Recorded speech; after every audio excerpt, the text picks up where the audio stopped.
Hello friends, welcome to my channel Samar academy. My name is Samar. और आज हम करने वाले हैं सी टेट का चैप्टर 1। सी टेट हो, यूपी टेट हो, यू टेट हो, एस टेट हो, कोई भी टेट हो, सबका सिलेबस एक ही है और हम यहाँ पे सी टेट की प्रिपरेशन कर रहे हैं स्पेशल सी टेट के लिए। सो फ्रेंड्स, अगर आप हमारे चैनल पर नए आए हैं तो हमारे चैनल को सब्सक्राइब कीजिए। और आज जैसे कि हम करने वाले हैं चैप्टर 1। चैप्टर 1 है हमारा concept of development and it's relationship with learning, यानी विकास की अवधारणा और इसका अधिगम से संबंध। हम यहाँ पे विकास की अवधारणा को समझेंगे, विकास के कॉन्सेप्ट को समझेंगे कि विकास कैसे होता है और इसका अधिगम से क्या संबंध है, इसका लर्निंग से क्या रिलेशनशिप है, हम ये जानने की इसमें कोशिश करेंगे। फ्रेंड्स, फर्स्ट चैप्टर में कुछ टॉपिक दिए गए हैं जिनको आज हम क्लियर करने वाले हैं। फर्स्ट टॉपिक है हमारा विकास की अवधारणा, इसे समझेंगे। वृद्धि और विकास में क्या अंतर होता है, इसको जानने की कोशिश करेंगे। मानव विकास की अवस्थाएं कौन कौन सी हैं, ये हम इसी टॉपिक में जानेंगे। विकास को प्रभावित करने वाले कारक कौन कौन से होते हैं, अधिगम कैसे होते हैं यानी लर्निंग कैसे होती है, और विकास के विभिन्न आयाम कौन कौन से हैं। इस चैप्टर में हम ये सारी चीज़ें क्लियर करने वाले हैं। फ्रेंड्स, फर्स्ट टॉपिक है इसमें विकास की अवधारणा। विकास की अवधारणा क्या होती है? विकास की प्रक्रिया एक अविरल, क्रमिक तथा सतत यानी कॉन्टिन्यूस प्रक्रिया होती है। जो डेवलपमेंट की प्रोसेस होती है वो एवरेल एवरेल का मतलब भी कॉन्टिन्यूस ही होता है। अगर पेपर में आ जाए कि विकास की प्रक्रिया एक कैसी प्रक्रिया, ऑप्शन में 4 ऑप्शन आ जाए कि अविरल है, विरल है, क्रमिक है, सतत है या फिर सभी, तो आप में अगर ये तीनों ऑप्शन आते हैं अविरल, क्रमिक और सतत, और फिर आ जाता है उपरोक्त सभी, तो सभी पे टिक करना है। तो जो विकास की प्रक्रिया होती है वो कॉन्टिन्यूस प्रक्रिया होती है। इसमें बालक का शारीरिक, क्रियात्मक, संज्ञानात्मक, भाषागत, संवेगात्मक एवं सामाजिक विकास होता है। जो विकास की प्रोसेस होती है इसमें शारीरिक मतलब कि फिजिकल डेवलपमेंट, क्रियात्मक मतलब फंक्शनल डेवलपमेंट, संज्ञानात्मक विकास का मतलब होता है कॉग्निटिव डेवलपमेंट, भाषागत मतलब लिंग्विस्टिक डेवलपमेंट, संवेगात्मक बोलते हैं इमोशनल डेवलपमेंट को, और सामाजिक विकास मतलब सोशल डेवलपमेंट। जो डेवलपमेंट होता है इन्हीं सब चीज़ों से ही वो होता है एक बालक का। बालक के विकास की प्रक्रिया उसके जन्म से पहले ही गर्भ में ही शुरू हो जाती है, यानी कि जो बच्चा होता है, जो चाइल्ड होता है, उसका डेवलपमेंट उस जब बच्चा अपने माँ के गर्भ में होता है तभी से उसके डेवलपमेंट की प्रोसेस शुरू हो जाती है। वो तभी से ही कुछ न कुछ सीखने लगता है। विकास की इस प्रक्रिया में बालक गर्भावस्था, शैशवावस्था, किशोरावस्था, प्रौढ़ावस्था इत्यादि कई अवस्थाओं से गुजरते हुए परिपक्वता की स्थिति प्राप्त करता है। ये जो सारी अवस्थाएं हैं इनके बारे में हम अभी आगे जानेंगे कि ये सारी अवस्थाएं कैसे कैसे और कौन कौन से वर्ष में ये आती हैं। फिर है हमारा मानव विकास की अवस्थाएं। विकास विभिन्न आयु स्तरों में भिन्न भिन्न प्रकार से होता है, यानी कि जो डेवलपमेंट होगा वो बच्चों में अलग तरीके से होगा, जब वो थोड़े बड़े हो जाएंगे फिर अलग तरीके से होगा, फिर जब और बड़े हो जाएंगे फिर अलग, जब वो लास्ट स्टेज पर पहुंच जाएंगे तब अलग तरीके से हो जाएगा। तो जो डेवलपमेंट होता है वो अलग अलग आयु स्तरों में अलग अलग तरीके से वो होता है। मानव विकास की अवस्थाओं को निम्नलिखित भागों में बांटा गया है, जैसे कि हमने अभी बात की थी इन सब चीज़ों के बारे में अब हम यहाँ जानेंगे। जो गर्भावस्था होती है ये 9 महीने की अवस्था होती है, 9 महीने 10 दिन की। ये माँ के गर्भ से ही माँ के गर्भ में ही होती है ये। दूसरी अवस्था है शैशवावस्था, इसे इन्फेंसी बोलते हैं, जो जन्म से 5 या 6 वर्ष तक की ये होती है। फिर है हमारी बाल्यावस्था, इसे चाइल्डहुड के नाम से भी जाना जाता है। ये 6 वर्ष से 12 वर्ष तक की अवस्था होती है। फिर है किशोरावस्था, इसे एडोलसेंस के नाम से भी जानते हैं, जो 12 से 18 वर्ष की आयु तक होती है। फिर है हमारी प्रौढ़ावस्था यानी एडल्टहुड, जो 18 वर्ष से स्टार्ट होकर ये मृत्यु तक चलती रहती है, प्रौढ़ावस्था।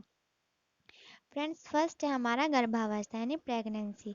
बालक बालक के जन्म से पहले की अवस्था को ही क्या कहते हैं? गर्भावस्था कहते हैं। सेकंड है शैशवावस्था, इसको इन्फेंसी के नाम से भी हम इसे जानते हैं। जन्म से 6 वर्ष तक की अवस्था को ही क्या कहा जाता है? शैशवावस्था कहा जाता है। यानी जब बच्चे का जन्म हो जाता है उसी उसी समय से लेकर जब तक बच्चा 6 वर्ष तक का नहीं हो जाता, तब तक की अवस्था को ही हम शैशवावस्था कहते हैं। इसमें इस अवस्था में बालक का शारीरिक विकास होता है और मानसिक विकास तेजी से होता है। शारीरिक जो फिजिकल डेवलपमेंट होगा और जो मानसिक विकास होगा, इसमें बहुत ही ज़्यादा तेजी से होगा। और इसमें अनुकरण और दोहराने की प्रवृत्ति पाई जाती है, यानी बच्चा अनुकरण करके अपने माँ बाप से, अपने आस पड़ोस से, बहन भाइयों से बहुत ज़्यादा जल्दी वो सीख जाता है। जैसे खाना, बोलना, नाचना, खेलना, कूदना, ये सब चीज़ें अनुकरण करके बालक सीखता है और फिर उन चीज़ों को वो दोहराता है। इसी चीज़ को अनुकरण और दोहराने की प्रवृत्ति जो होती है बालक में पाई जाती है। इसी अवस्था में ही बालक का सामाजिकरण शुरू हो जाता है, यानी वो समाज में रहना सीख जाता है अपने घर वालों के साथ, अपने आस पड़ोस वालों के साथ। ये सब चीज़ें सामाजिकरण के अंतर्गत आती हैं। इसी अवस्था में सामाजिकरण बालक का शुरू हो जाता है। और फिर शैशवावस्था में क्या होता है, जिज्ञासा की तीव्र प्रवृत्ति इसमें पाई जाती है। यानी कि जैसे कि आपने देखा होगा, जो बच्चा होता है, छोटा बच्चा होता है, वो अपना खिलौना तोड़ देता है। फिर उसमें उस खिलौने को जोड़ने की वो कोशिश करता है, उसके अंदर जिज्ञासा उत्पन्न हो जाती है, वो चीज़ उसके अंतर्गत आ जाती है।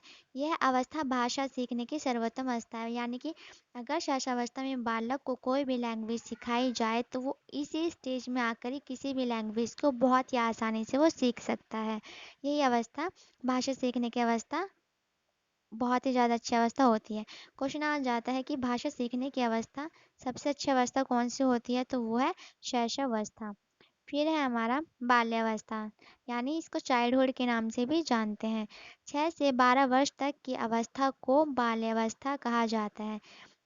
बालों की लंबाई एवं भार दोनों बढ़ते हैं। इस अवस्था में जो बालों की लंबाई होती है और जो बॉडी का वेट होता है, इसमें ये दोनों बहुत ही तेज़ी से बढ़ते हैं। चिंतन एवं तर्क शक्तियों का विकास भी इसी अवस्था में होता है। चिंतन यानी कि अगर बच्चे की कोई समस्या है, तो वो उस पर सोच विचार करके अपनी समस्या को हल करने की कोशिश करेगा सोचकर।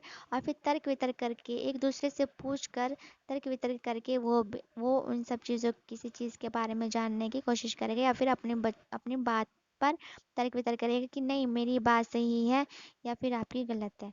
इस तरीके से तर्क वितर्क करने की उसमें क्षमता आ जाती है। फिर है शैशवावस्था में बच्चे जहाँ बहुत तीव्र गति से सीखते हैं, वहीं बाल्यावस्था में सीखने की गति मंद हो जाती है। क्वेश्चन आ जाता है कि कौन सी अवस्था में बच्चे तीव्र गति से सीखते हैं, तो वो कौन सी अवस्था है, वो शैशवावस्था है। लेकिन कौन सी गति में बच्चे मंद गति सीखने की गति जो होती है वो मंद हो जाती है, वो है बाल्यावस्था। लेकिन जो बाल्यावस्था होती है, उसमें उनके सीखने का क्षेत्र जो होता है वो शैशवावस्था की तुलना में बड़ा हो जाता है। मतलब वो और ज़्यादा ज़्यादा सीख जाते हैं शैश वो बाल्यावस्था में आकर। फिर है हमारा फोर्थ किशोर अवस्था, यानी एडोलसेंस। इसको एडोलसेंस के नाम से भी जानते हैं। 12 से 18 वर्ष तक की अवस्था को हम किशोर अवस्था यानी एडोलसेंस हम इसको कहते हैं। इसमें व्यक्ति जो होता है बाल्यावस्था से परिपक्वता की ओर उन्मुख होता है। यानी बाल्यावस्था से मतलब जब तक वो बाल्यावस्था में रहेगा तो वो बालक कहलाएगा, फिर मेच्योरिटी की ओर उन्मुख हो जाती है, यानी फिर वो बड़ा होता जाता है, उसके अंदर मेच्योरिटी आ जाती है। और इसमें बालक जो होता है, वो किशोर जो होता है, उसकी लंबाई और भार में भी वृद्धि हो जाती है। इस अवस्था में लंबाई और भार में बच्चों की वृद्धि होती है, हाइट और उनका वेट, बॉडी वेट भी बढ़ने लगता है। और फिर किशोरावस्था में साथ ही मांसपेशियों में भी इसमें वृद्धि होती है। और 12 से 14 वर्ष की आयु के बीच लड़कियों की लंबाई और मांसपेशियों में तेजी से वृद्धि होती है। यानी कि जब लड़कियां 12 से 14 वर्ष की आयु की हो जाती हैं, तो उनकी जो हाइट होती है उसमें वृद्धि होती है, और जो उनकी मांसपेशियां होती हैं उसमें वृद्धि होने लगती है। जबकि ये जो वृद्धि होती है वो लड़कों में 14 से 18 वर्ष की आयु में देखने को मिलती है। लड़कों में लंबाई और मांसपेशी में वृद्धि जो होगी वो 14 से 18 वर्ष की आयु में होगी, जबकि लड़कियों में ये वृद्धि 12 से 14 वर्ष की आयु में हो जाती है। इस अवस्था में बुद्धि का पूर्ण विकास हो जाता है। किशोर अवस्था वो अवस्था होती है जिसमें हमारी इंटेलिजेंस का पूरा पूर्ण विकास हो जाता है। क्वेश्चन आ जाता है कि बुद्धि का पूर्ण विकास किस अवस्था में होता है, तो बुद्धि का पूर्ण विकास जो होता है वो किशोर अवस्था में होता है। ध्यान केंद्रित करने की क्षमता बढ़ जाती है, यानी कि बालक जो होता है किशोर अवस्था में जब बच्चा आ जाता है तो उसमें फोकस किसी चीज़ पर फोकस करने की क्षमता उसमें बढ़ जाती है। स्मरण शक्ति भी बढ़ जाती है, यानी याद रखने की जो क्षमता होती है वो भी इसके अंदर आ जाती है। स्थायित्व भी आने लगता है। दोस्त बनाने की प्रवृत्ति जो होती है वो किशोर अवस्था में ही होती है। इस अवस्था में सामाजिक संबंधों में भी वृद्धि होती है, यानी कि वो सोशल रिलेशनशिप भी बनाने लगता है। इस अवस्था में नशा या अपराध की और उन्मुख होने की अधिक संभावना रहती है। यही वो अवस्था होती है जिसमें बालक जो होता है वो नशा या अपराध की लत उसको लग जाती है और ज़्यादा से ज़्यादा संभावना उसकी इन सब चीज़ों की ओर ही जाती है। तो इसलिए इस अवस्था को जीवन के तूफान का काल भी कहा जाता है। मोस्ट इम्पोर्टेंट पार्ट है टॉपिक का कि जीवन के तूफान का काल किस अवस्था को कहा जाता है। तो जीवन के तूफान का काल जो है वो किशोरावस्था को कहा जाता है। फिर है हमारा नेक्स्ट टॉपिक विकास को प्रभावित करने वाले कारक। अब विकास को कौन कौन से कारक हैं जो प्रभावित करते हैं। तो विकास एक सतत लगातार ना रुकने वाली प्रक्रिया है। विकास से बच्चे में आए परिमाणात्मक यानी क्वांटिटेटिव तथा गुणात्मक यानी क्वालिटेटिव परिवर्तनों का संकेत मिलता है। मतलब कहने का ये है कि जो विकास से जो बच्चे में आए परिमाणात्मक यानी बच्चे के अंतर्गत जो मात्रात्मक गुण आते हैं जिनको हम देख सकते हैं उसको हम परिमाणात्मक क्वांटिटेटिव परिवर्तन कहते हैं। और जो गुणात्मक गुण यानी जो क्वालिटेटिव गुण आते हैं परिवर्तन आते हैं, यानी कि उसकी आदतें अच्छी हैं या बुरी हैं, वो क्वालिटेटिव क्वालिटेटिव के अंतर्गत ही आता है। उसमें सब चीज़ें हमें देखने को मिल जाती है जब बच्चे का विकास होता है। और ये जो विकास होता है जन्म से लेकर मृत्यु तक चलता रहता है।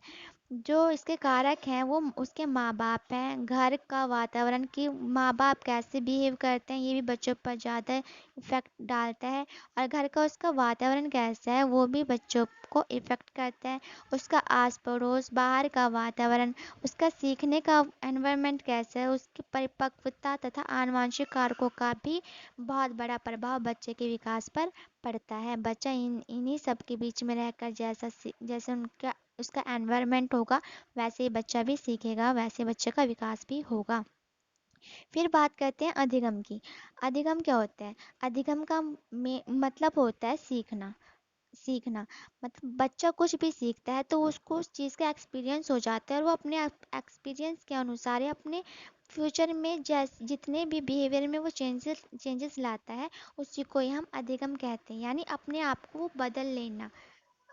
को बदल लेना किसी भी अधिगम के द्वारा किसी चीज़ को सीखा उसने और फिर वो उसने अपने बिहेवियर में चेंज लाया और फिर वो उसने अपने आप को बदल लिया, वो ही अधिगम कहलाता है।